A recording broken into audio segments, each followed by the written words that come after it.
Hello guys, welcome back to my channel. In this video I'll be answering another frequently asked question for ACT calculator use doing ACT maths. Okay, so this question goes like this. It says, what ACT math topics are easiest to solve with the TI-84?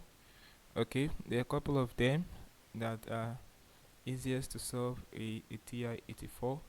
Okay, so my top 6 here include the quadratic functions. Yeah, I can do that easily, faster. We have systems of equations. We have polynomial roots. We have function transformations. We also have statistics and regression. Yeah, most people don't know this. Yeah, the T84 Plus can solve statistics and regression faster. We also have exponential growth and decay questions.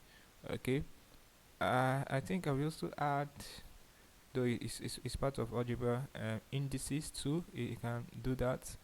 Okay, so these are some of the problems in mathematics that the TI-84 Plus can help you to deal with faster in in the ACT, maths. Okay, so I hope I answered this question satisfactorily for you. Um, so if you look at this my channel, this is one of the reasons the channel exists, to show you how to do these problems yourself, particularly with a calculator. This particular video that's staring at you is a 2-hour. I'm pointing at is a 2-hour long video on ACT math calculator use. Take your time to watch this video. If you like it, come to my playlist and locate the ACT math calculator trick playlist. I have about 51 videos there. Take your time to go through them and you'll be fine. Okay, so that will be all for this video. I will see you in the next video.